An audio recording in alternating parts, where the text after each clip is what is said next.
I can now speak to Home Secretary Priti Patel, who has described fellow Essex MP Sir David Amess as a loyal friend who was deeply loved by the local MP. Good morning, Home Secretary. You were a friend. What will be your memories of Sir David?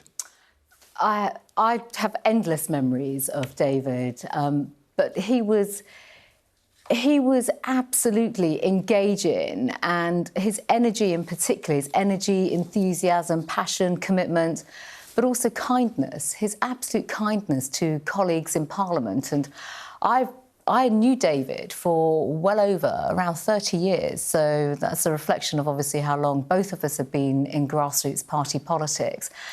And he was always there as someone that almost wanted to mentor, help, support, a sounding board, someone that was very dear and sincere. And those are the bonds that, you know, in political life, when you're in a political party at the grassroots, starting out, I look to someone like David in particular, and he was a neighbour of mine as well, as someone that would help, assist, mentor, guide, act as a sounding board. And, you know, he taught me so much about Conservative Party grassroots politics, but also being a good, humble constituency MP, which really was the embodiment and epitome of David, as we've seen through the tributes that have really been shared around and spoken about in his constituency as well, and I saw that yesterday.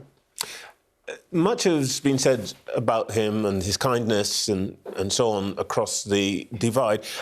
He was never a minister, apparently had no particular ambitions, and devoted his career to Basildon and Southend.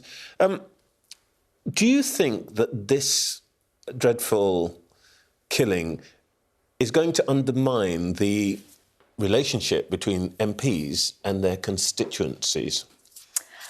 Well, I think it's a great question, really, and it's one that I suspect many of my colleagues are reflecting upon right now this weekend. And I've been in touch with many MPs since this attack on Friday. My own view is no. I've always believed, I've been a member of Parliament for just over 10 years, and we are part of the fabric, the DNA of society, our democracy, freedoms, the chance for people to engage with us. But what I would say, Trevor, is that a lot has changed. I've seen that in my time as a Member of Parliament. I think back to the appalling murder of Joe Cox, and how that, again, was a moment of reflection, but also quite an intensive period for Members of Parliament in terms of our own safety in our own constituencies. And there's been a lot of work that's taken place since then. And I know, and I will say this without going into too much detail, because I think every MP needs to be conscientious of what they do in their constituency and how they go about their business. We've all changed our ways of working because of changing concerns, threats in society. We, for example, you know, do much more booking appointments in advance, surgery appointments. So there are practical things.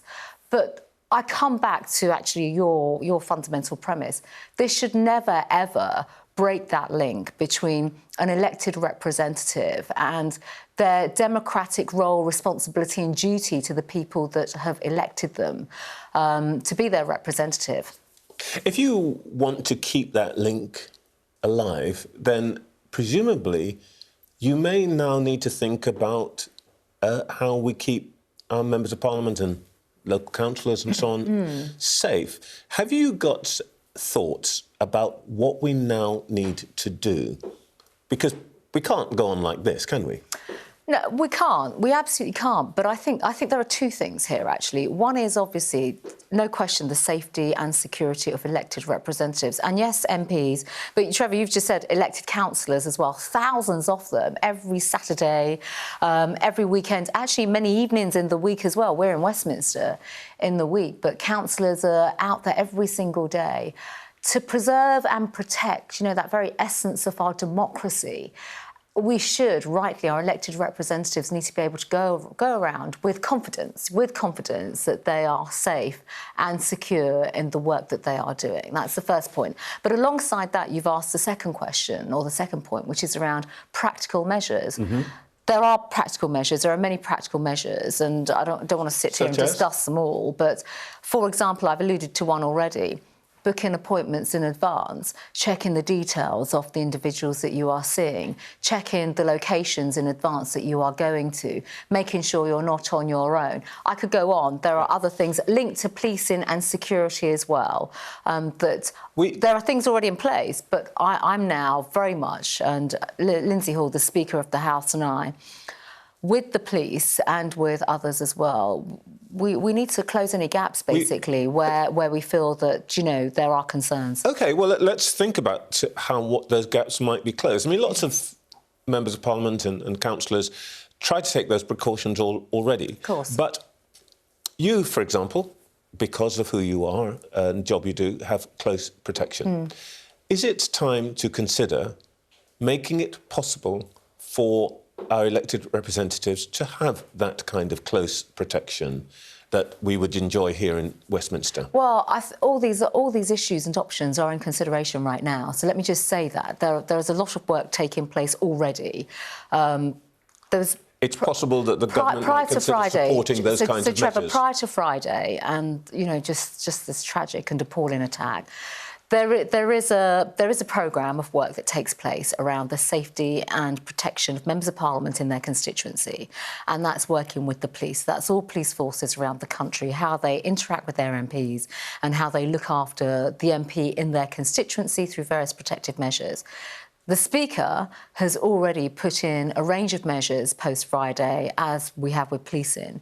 But within that, there are other options that are being considered, such as when you hold your surgeries, could you have officers or some kind of protection while you're holding your surgery? Now, it's not for me to determine the mechanism for that right now, but there are discussions underway right now looking at a whole spectrum. That's only one example, and there are others as well that are actively under consideration right now. So the government would not close the door on providing resources for elected representatives to have, for example, security? There are resources there already in the system that would cover so much of this, Trevor. So this isn't not necessarily about new resources, but absolutely, we will do everything. I will say this now. We will do absolutely everything to... For me, this is, and for the government, it's about safeguarding our democracy and enabling our elected representatives to carry on doing what they do, serving the public. We are public servants at the end of the day. We are here to, you know, conduct our duties in a way in which surgeries, face-to-face meetings, all those kinds of things in our constituency, as well as the work that takes place in Westminster. And would airport-style security, metal... archers sure. and so on, would they also be under consideration? Well, that would be with the police and the House authorities. There are lots of things under consideration already, Trevor. All right, well, let's talk about the perpetrator. Obviously, you can't talk about specifics. We don't know very much, but you have ordered a review of MPs' security. We've talked about that. You also have underway a review of the PREVENT programme. We already know this man was in some way in the notice on the radar of the PREVENT programme.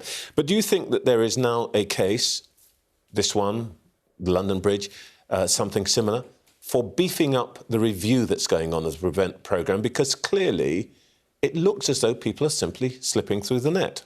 Well, I think, first of all, Trevor, you've already touched on this. I can't speak about any of the specifics, and that's totally not for me to do, and that being proper in light of the fact there's a live police investigation.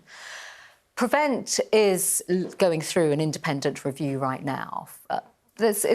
It's timely to do that. We have to learn. We obviously constantly have to learn, not just from incidences that have taken place, but how we can strengthen our programmes. The government has a duty and a responsibility when it comes to the work that we do in de-radicalisation, the type of programmes that we put forward, the investments that we put in place to ensure that the system is working. And let's not forget, with PREVENT programmes, channel programmes, it's not just a policing component, it's multi-agency, social services, education, health, etc. So that is why there is a review underway right now. We want to ensure that it's fit for purpose, robust, doing the right thing, but importantly, learning lessons, always building upon what is working and addressing any gaps or issues where the system needs strengthening. I I think it's also important to recognise right now that there are so many different component parts around prevent and channel programmes, and it would be wrong for us to automatically assert that people that go through or have a referral to prevent are automatically going down the stream of de-radicalisation. Many of them could have other factors as well. That is the purpose of this review. I understand, and I don't want to take you into places where all you can say to me is, I can't talk about that. Sure. But do you have any anxieties that this thing is not doing what it was invented to do, which is to intercept and to anticipate the sort of problems that we're seeing emerging? Both, the examples of Joe Cox and David Amess are the pinnacles, or the worst. But we know that there are other examples of this going on. Are you not worried at all that this programme is essentially not doing the job that it's supposed to do? I'm not going to make assumptions right now about the Prevent programme and the work that has taken place over a number of years, Trevor. There is an independent review taking place of Prevent right now. But what I would say is absolutely right, through that review programme or that process that's in place, that we constantly learn and we improve and we strengthen. That is absolutely right to do. That is why we have the independent review taking place.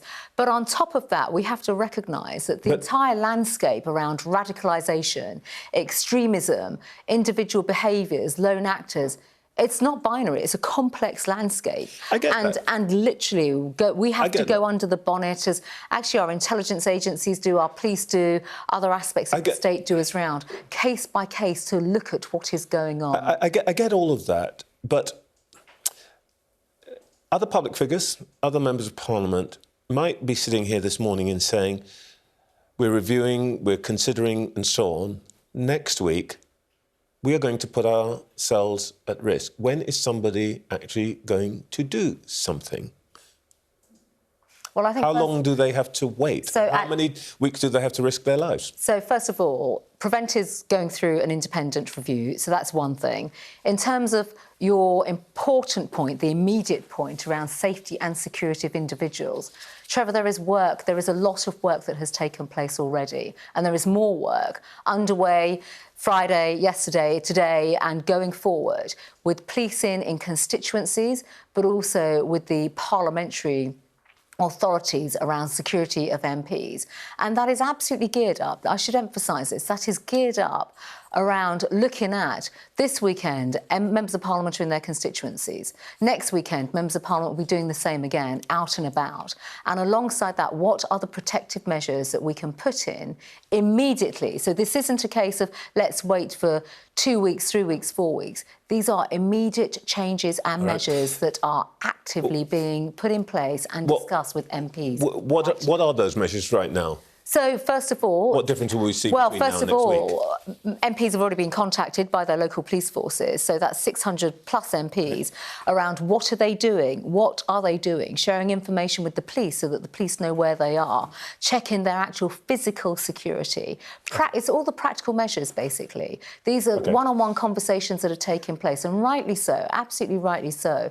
But with that, making sure and giving members of Parliament the confidence for them to go around in their constituencies and having that advice from policing and security as to how to keep themselves safe. Let me ask you about a broader question, which you yourself, in a way, stand at the centre of. The issue of civility in politics. Some people have been saying, actually prior to Friday, but certainly in the last 2 days, that part of what's happened here is that politics itself has become coarser, that there's been a language which homes in on particular individuals, and you yourself have been, I think, the subject of pretty unpleasant commentary and attacks and so on.